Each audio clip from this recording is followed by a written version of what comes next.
All right, everyone, welcome back to another episode of the Be Him Fit podcast. I'm Trevor. This is my brother Brian. And Brian, what are we talking about today? Yeah, so this is episode 3. We're still super basic, but I thought it might be a good idea to talk about body composition and the different stages or phases of what body composition could look like for you and your fitness goals. And by that, are you maintaining? Are you happy with where you are? Right? You don't want to get heavier. You don't want to lose weight. You want to just stay healthy and lean and feeling good about yourself, have the energy that you're using.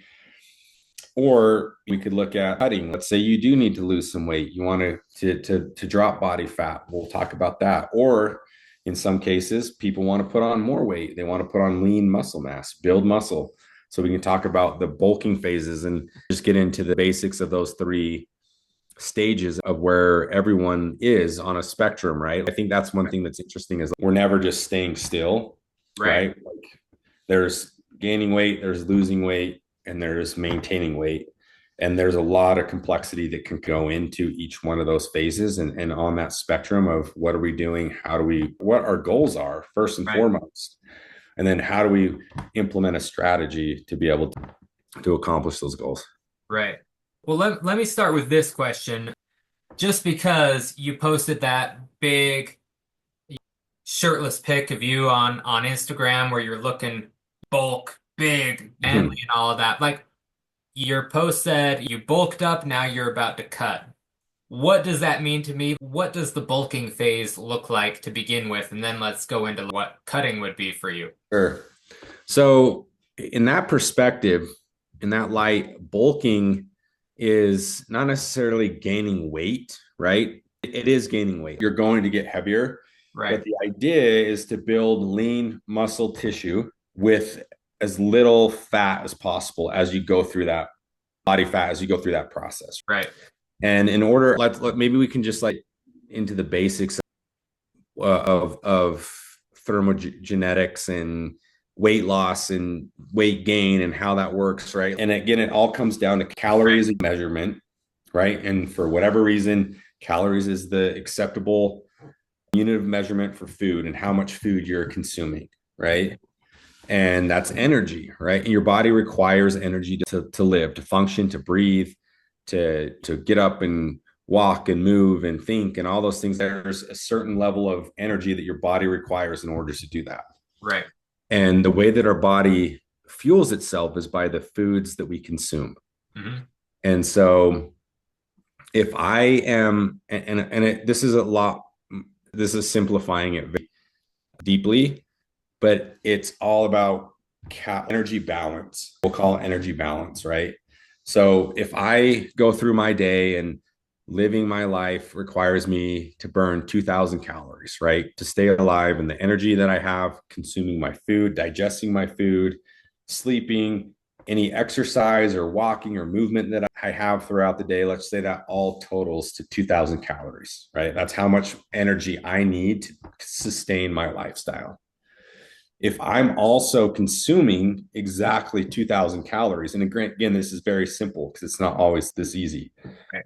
But if I'm consuming 2000 calories a day, my body composition probably won't change. My weight certainly won't change, right?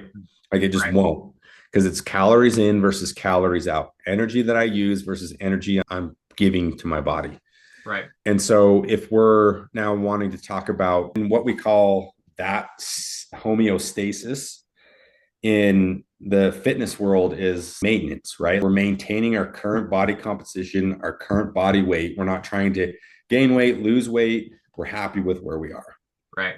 But a lot of times people aren't happy with where they are, or they have different goals that require them to adjust the amount of calories that they're consuming and also adjust the amount of calories that they're burning throughout a day. Right. And so if I was wanting to lose weight, let's say, right, I would need to be in a caloric deficit, meaning I need to burn more calories. My expenditure, the amount of energy that I'm using per day is greater than the amount of energy that I'm fueling my body. And so Right. if you do that, again, you're burning up here, you're eating right here, there's that gap, there's that delta. Delta is going to be your caloric deficit. And if you're consistent with that over time, your body is going to have to find other ways to fuel the energy or to provide for the energy that is needed to do what you're doing on a day-to-day basis. Right. And so what that then does, I don't know why my camera keeps zooming in and out. I need to fix that setting. That's kind of annoying. But anyway, if I am burning 2,500 calories a day and I'm only eating 2,000 calories a day, Mhm. my body has to somehow make up that difference. And so what it does is it taps into your fat storage. Right. So the body fat that you have, it'll rally, it'll pull from those stores, and it will give you the energy you need to be able to stay at that level of exertion. And if you do that for a sustained period of time, you're going to then lose body fat, aka weight, etc., whatever it is, to Right. get to that cut where you're going to be more lean, you're going to weigh less, etc. Yes. Now, the reverse is true. A lot of people want to put on muscle, they want to put on lean body mass or lean tissue. And in order to do that, it's the exact opposite. It's the inverse of trying to lose weight or to be in a deficit. So if I want to put on muscle and I'm burning throughout the day 2,500 calories, I need to be consuming more than that, or else there's no way I can put on any weight. Right. And the idea in most cases is to put on healthy weight, right? Build muscle versus just accumulating fat. And so that's where the whole body composition, cutting, maintenance, bulking, that's where that all plays in. If that was a pretty roundabout way of answering your question, but I Right. think that's the gist of it. All right, so let's just to sum up, make sure I'm understanding it all right. So you were bulking up, meaning hypothetically, you burn 2,500 calories a day. And so you're trying to put on muscle, healthy weight. And so you set a goal for 3,000 or whatever. Okay. But that's not just like Doritos and candy and all of that stuff. Like Sure. do you focus on increasing your protein amount? Do you balance between protein, carbs, and fats? How does that work? Because I have gained weight in my life, and most of that was just carbs and fat and all of that. But I guess clearly I wasn't exercising or doing any of that Sure. other stuff. But like, how does that work? What's the difference between me ballooning up to 315 pounds and you getting up to 212 because you are putting on that healthy weight and then you're gonna Sure. cut soon?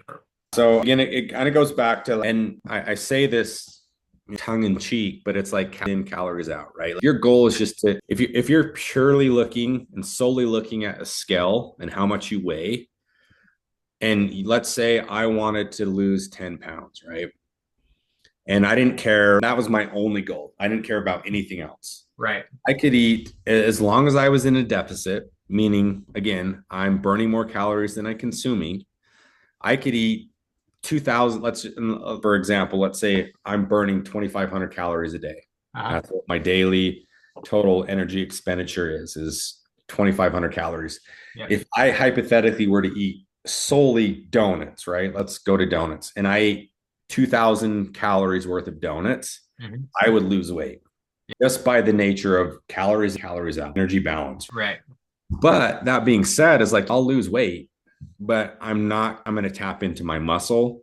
You hear the term skinny fat is thrown around a lot of the time. And it's like, and so like that's basically it. If I wanted to gain weight, let's say same concept, and I'm going to eat 3,000 calories worth of donuts and I'm expending 2,500 calories of energy throughout the day, I'm going to put on weight, but I'm going to build muscle. Is it going to be healthy weight? Is it going to be something that I'm going to look at myself and be like, yeah, my body is changing in a way that's acceptable and that I'm happy with. Right. And so I think that's where it comes in. So at a very basic level, that's what gaining weight, losing weight, not putting on mass looks like. But if you wanted to put on lean mass and mitigate the amount of body fat that you accumulate as you're building lean muscle tissue, it is very important to focus on the types of foods that you're eating. And I don't know if we've talked about macros over the last couple of episodes, but your macros are proteins, carbs, fats, right? Right. I think we have to a certain degree. But if my goal is, well, regardless of what my goal is, I should be focusing on my caloric intake every day, Uh-huh. and I should be hitting a certain threshold of protein. And I think we did talk about this because it's starting to ring a bell, but the rule of thumb is zero point 0.7 grams to 1 gram of protein per pound of body weight that you either are or what your goal weight is. Right. So protein's the most important thing when it comes to building muscle, losing fat. It's making sure you have adequate amounts of protein. And then you then supplement that with fats and carbs. And as you do that, and as you balance those other two and stay within the caloric threshold that you're hoping or that your goal is based on your weight, or sorry, that didn't make any sense. Based on what your goals are, you'll be okay. Right. So that's the gist of it is like, if you want to lose weight, if you want to gain weight, you need to focus on protein, Mm-hmm. 0.7 to 1 gram of protein per pound of body weight, stay within your caloric threshold, and then you sprinkle in carbs and fats to make up the difference in that caloric count. Right. So that brings me to the other point. If hypothetically, you and I lead different lives, you love the gym. Yep. I haven't been to the gym consistently in quite a while, but for you, you love to go and work out and do all of that. And for me, I have like a love-hate relationship. But how does your workout play into that gaining, losing weight kind of thing? Now, I don't mean necessarily you need to work out to burn more calories or whatever, but if I follow the same macro plan that you are, if say you want to be 190, I want to be 190, we want to be the same body composition or whatever, but you're at 212, I'm at 165, and I am more skinny fat than muscle fat, or than Yeah. toned or whatever. So if I just focus on, we're both trying to get to 190, we're going to focus on that. Obviously, I don't want to gain more fat. I want to gain muscle, lose that, or whatever. But if I focus strictly on, I want to get to 190, so I'm going to try and get between, you call it 150 and 190 grams of protein a day, and then sprinkle in the carbs and fats to make sure I'm hitting my thresholds or whatever. Does that work to build muscle, or do I actively have to be utilizing muscle to turn it into muscle? Does that make sense? I think it's like exactly, yeah, I hear what you're saying. And I think the answer is yes, it requires more than just hitting a certain number of macros or a number of grams of protein per day and staying under a caloric threshold, right? Because the real catalyst of muscle growth is overexertion with those muscles, right? Right. So there's a term in the fitness world called progressive overload, right? Where our bodies naturally, if let's just say my body, for whatever reason, requires me to lift 100 pounds every day, just consistently. That's my job.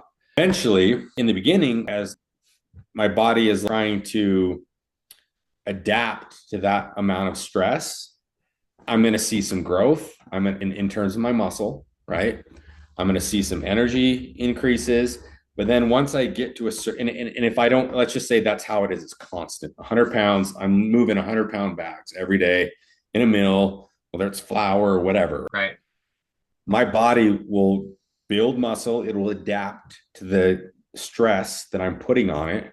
Right. If I don't change that stress, it'll eventually plateau, it'll level out. Right. And if I continue to do that same thing without any more, say that the bags of flour that I'm moving don't ever get above 100, it's just constantly 100. Yeah. I won't ever, I can move those all day for the rest of my life. And there's very little muscle growth that would happen. Right. Right. Because my body can adapt and it just puts as much energy and effort into what to balance the outside stresses that I'm putting on it. Right.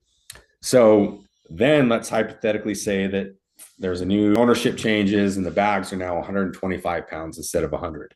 Right. That's going to require my body to exert more energy, and my body's going to eventually adapt to be able to get to that threshold that we were at 100 pounds, but now it's 125. Right. What happens there is strength, muscle growth, etc. Right. Yeah.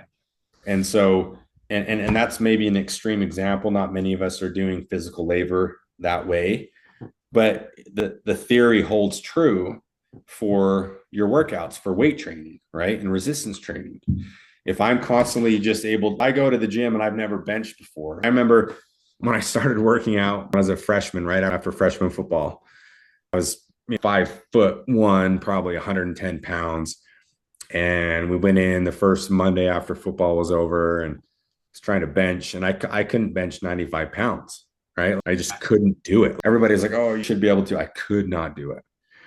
And over time, by trying to back the weight down and adding a little more stress and then slowly building up, you're able to then get stronger. And in the process, you build lean muscle tissue. And so I think that's the big, the probably the, well, I shouldn't say, maybe it is the biggest factor is progressive overload, right? So constantly trying to do more, whether Yeah. that's more weight, whether that's more reps, whether that's more sets within the same rep range. There's another term called time under tension, where let's just say we're doing a bench press. If I were to just drop the weight super fast, there's basically zero time under tension, meaning my muscles aren't required to support that weight because I'm just letting gravity come and bounce it off my chest and push it forward. Right. But if I were to take the same weight and I were to go down super slow, let's say count to 4, there's going to be more time under tension there. Right. That's an example of progressive overload. Right. So in order to grow, we have to consistently and constantly challenge our muscles and our body so that it gets outside of its comfort zone and that level of adaptation that it's used to, so then it can then become stronger and use protein synthesis to build that lean muscle that we're all trying to achieve. Right. That was very helpful. Also discouraging for people like me that just want to. Well, the thing is like it doesn't have to be crazy difficult to do that. Right. Body weight can be a great tool to be able to challenge your body, whether that's you're doing 20 push-ups a day for 2 weeks, and then the next day or the next weeks, you're like, I'm going to do 25. Right. Or body squats. Or I know I have some clients that have bad knees, right? And they want to still try to develop legs, right? Sometimes squatting, like a barbell squat, is very taxing on your knees. Right. What I tell them is they'll find a weight that's comfortable, right? That doesn't bother your knees. And instead of, as you go through the eccentric movement, you're going a second down and then a second up. They go 4 seconds down and hold it at the bottom for a second and then come up. And so it's all about the progressive overload, but there's so much variety in different ways to approach that it can be programmed and managed no matter what your circumstances are. Right. Well, that's to that point. That's why I came to you on behalf of my weight loss program that I'm trying to develop for our weight loss clinic. Came to you and said, hey, there are people that love going to the gym. My clients either don't have time or are older ladies They don't did have never time. done it before. Exactly. And it takes a certain amount of, I don't want to say dedication, planning, and forethought, but going to the gym, you have to say, all right, I'm leaving at 10. Well, if I'm leaving at 10 o'clock, you've got to be getting ready at 9:45. Leave at 10, you get to the gym 15 minutes later. You're already 30 minutes into this prep. You haven't even gotten to the workout yet. And then you go and you do a full workout, and then you have to go home, shower, do all of that stuff. It is not an easy thing, and sometimes that can be daunting to a lot of people, which is why I came to you and said, hey, we want to develop something for people to begin with. It's easy, it's body weight. We used bands. You and I went and filmed some stuff for that, and just start where you are. Let's begin slow, customize it to what you can do. But the point is to start getting it to work to getting some form of that strength training, body weight, whatever we want to call it, in so that you're getting Yeah. the benefit of that muscle building, and especially for us losing weight. I wish someone had told me, and they probably did, and I wasn't paying attention, but that like, hey, you're gonna lose a lot of muscle mass just losing weight. Going from 310 to 160, Sure. you're losing a lot of muscle mass. And I didn't put in the active work to maintain it and all of that. And that's something that I want to share with people, especially my clients, so that they understand Yeah. like how to do it. But For sure. To your point, I've had a couple of clients over the last, I don't know, 3 or 4 months that have been on Ozempic or tirzepatide, and and I'm totally fine with you using that as a tool, right? There's so many right, different supplements and tools that we can use to help us achieve whatever our body composition and our health goals are. But what I tell those clients that have told me they're on that is like, you've got to make sure that you're hitting your protein. yeah, You've got to be like, protein is going to be key to mitigate and minimize the amount of muscle attrition that's going to come when you're in a caloric deficit. right, And then also incorporating some sort of resistance or strength training into your weekly regimen. And that's the best way and probably the only way to preserve that muscle tissue that's so important for our bodies. I right, think about, you look at, as people get older, specifically women, osteoporosis is a big issue. right, And there's been studies that they have done, and they found that those that have more muscle mass have lower attrition when it comes to bone density mitigation or loss or whatever you want to call it. right, And so preserving lean muscle tissue as we age, and also while we're trying to lose weight, is such a game changer. It's almost a cheat code in right, our health and our well-being as we try to look at longevity and how to be as functional and healthy as possible for as long as we can. And so for my clients that are on these weight loss supplements or drugs, I tell them that's great. If your goal is to lose weight and this is going to help you and this is the route you want to go, I'm 100% behind that. But you have to prioritize protein, yep, and you have to mix in resistance training, or else you're going to lose muscle at a pretty crazy clip. If yeah, I don't, I'm not going to speak for it to it because I can't remember the study, but if you're losing weight and you're in a super severe caloric deficit and you're not eating protein and you're not lifting weights, the amount of muscle that you lose is significantly higher than if you are doing the exact same things, but you're prioritizing protein and you're working in strength training right, throughout your week and throughout your workout program. right. That's it's just really important. I'm sure we are going to talk more in future episodes specifically about muscle and maybe deep dive into some of these studies that show specifically women. I know we men like to think that we strong, whatever, but like, some women think it's just calories or cardio or other things. And to that point, muscle is so important and we need to do what we can to maintain Yeah, it. for sure. And I think too, that's another thing that I think we've done a better job at in recent years is not necessarily focusing on weight, Right, focusing on your BMI, body mass index. That's an outdated metric. And right, weight, although is very helpful, for me, I don't care as much about weight as I do about your body composition, how yeah, you're feeling, energy levels, digestion levels, what your sleep look like. Weight is just a number. And granted, if you have a lot of weight to lose, then that's probably going to be a more prominent data point right, than if you or I, where we don't have a lot of body fat to weight or body fat to lose. Our weight isn't going to be super indicative of how effective our fitness journey or program is going. right, And so, with that being said, there's so many different ways to look at fitness and health. And I don't think that one of those data points or those metrics is the or to be all, whatever. I don't know how to say that. right. I'm not a very educated man. So forgive me if I misspeak on certain things like that. But what I am trying to say and what I do know is that if you take all of these data points and you're looking at them holistically, that's where you're going to find the best results. And that's where you can really dig in and focus on saying, we needed to change this and we need to do things differently here. And then we can get to the end result a lot more efficiently and effectively. Right. I agree. Our dad says, don't be afraid of the scale because it's just a number. He's a doctor, by the way, to all of Yeah. you listening. But the point being, like, his point was when he talks to our patients is don't be afraid of the scale because it's easier to take care of something now. If you're gaining 5 or 10 pounds now than to lose the weight.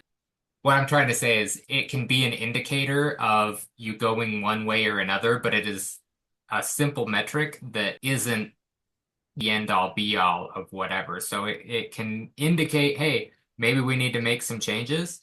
But then the difference between, think of it from you to me, when I was going well past 212 pounds, I wasn't putting on healthy muscle, lean weight, and I was putting on mostly fat on the way up. And for someone like you, you're getting up to 212, and you mentioned this is the heaviest you've ever been, but clearly you look at that picture you posted and you're not putting on fat, you're putting on that healthy body Yeah, weight, that muscle. And so just in that instance alone, even saying it on the scale just to take a base mark of where you are doesn't necessarily mean one thing or yeah, the other. There are so many factors that go into it.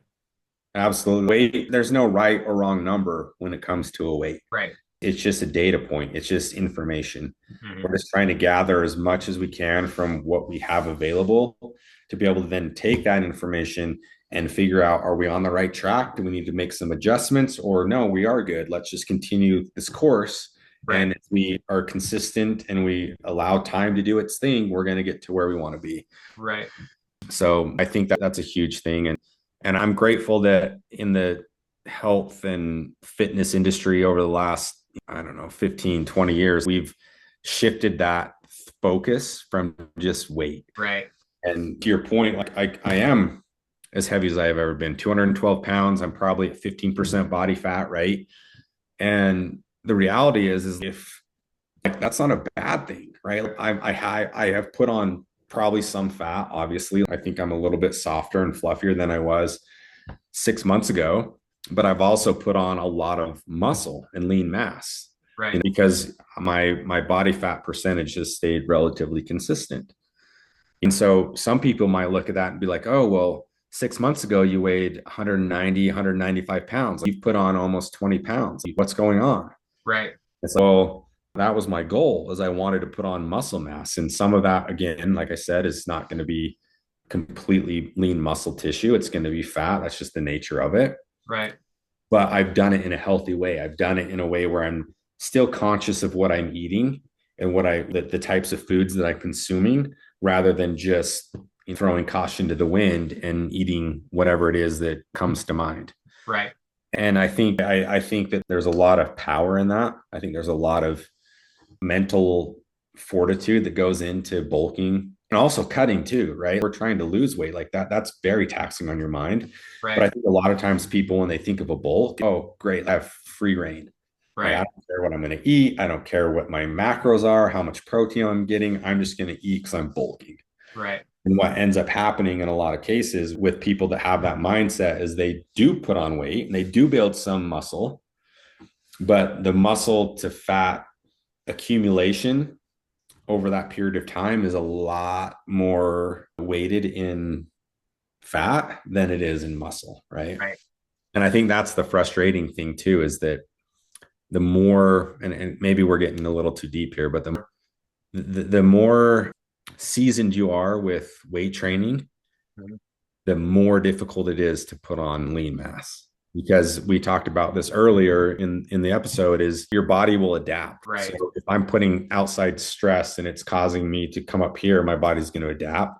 If Uh-huh. I've never done any sort of exercise or resistance training and I'm up here, my body's going to adapt pretty quickly. But if Right. I'm doing that same thing over and over for 20, 25 years, it's going to take a lot of effort and a lot more persistence and consistency to put on the same amount of lean muscle.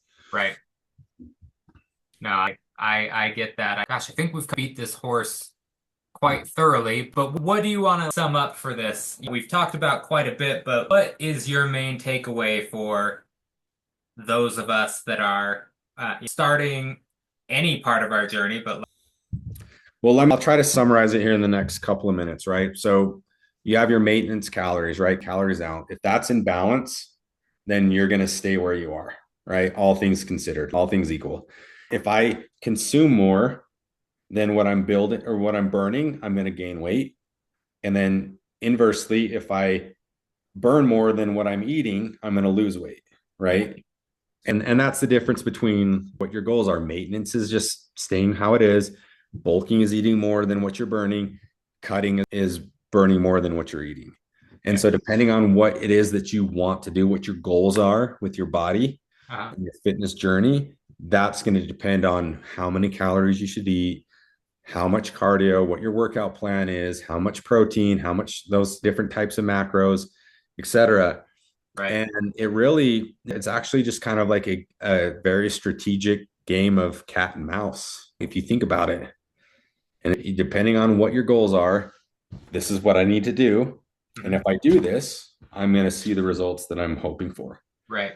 And I don't want to say it's as simple as that, but it is as simple as that. But at the same time, it's not easy, right? It takes a lot of energy and both mentally, physically, emotionally, a lot of the time. And it's about persistence. I think that's the biggest thing. And I'll end on this is that a lot of times my clients where they fell with their goals and what they're trying to accomplish is because they don't have the patience that they need to Right. be able to see the results that they're hoping for. Right. We live in a world where it's instant gratification. Everything that we have, everything we do is based around instant gratification, right? We can get on Instagram and post a picture, and in 5 minutes we've got 100 likes. It's like, great, there we go. Right. Or if I don't know about what's going on with this foreign policy or what's going on with this law or whatever, like I can get on my phone and find it instantly. Right. So, which is great, right? I think that's a huge advantage to the day and age that we live, but that doesn't translate to fitness. That doesn't translate to health. Right. Health and fitness is those that succeed are those that are willing to play the long game, right? Right. And not look for the quick fixes. No, and maybe not. You're not even looking for a quick fix, but it's like I want to go on a 16-week cut, and I expect in 2 weeks of really dialing in my nutrition and going to the gym every day and doing the cardio that I've wanted. I want to see noticeable results, but the reality is like you're just not. And one thing that I tell my clients too is there's this kind of old wives' tale or whatever you want to call it. I don't know.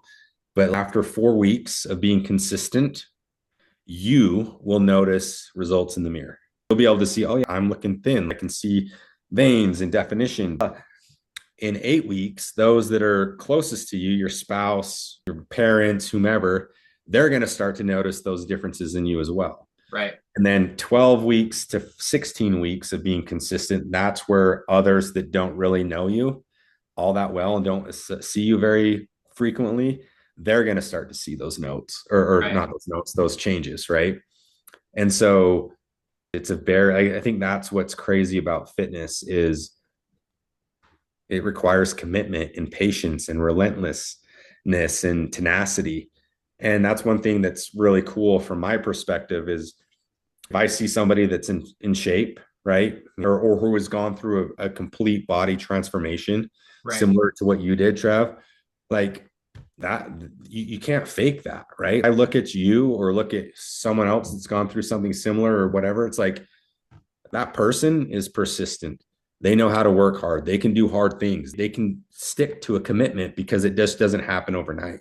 Right. And I think anyone who has gone through any sort of fitness journey, body transformation, whatever it is, like you should be extremely proud of the success that you've had because not many people, I don't know, I don't want to put a percentage on it, but I would say very few people in this world of 9 or 10 billion individuals that we have on this planet are capable of doing something like that.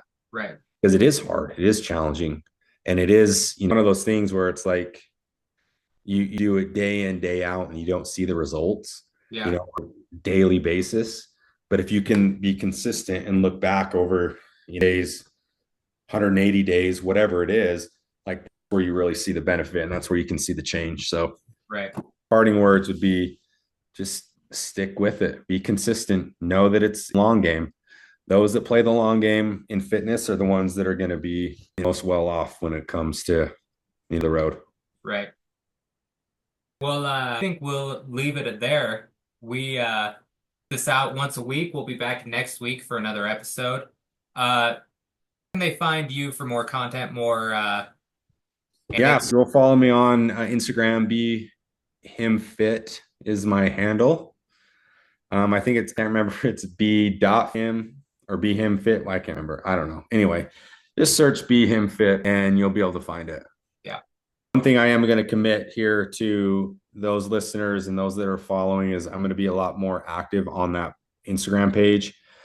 We're just sharing nutrition tips, workout, etc. Just a page that's full of education to so that people can come and different or questions, whatever it is that you have. Like I try to put out content there that will be somewhat useful. And you do it, follow me, or you do look at my page and you need suggestions or questions, feel free to put them in the comments of a post, DM me, whatever. Like I'm pretty active on there actually, even though I don't post very often, but I'm happy to help. And that's one thing that really fuels me is questions and having people reach out asking for advice or help with that. So Right. don't hesitate to reach out if you have any questions.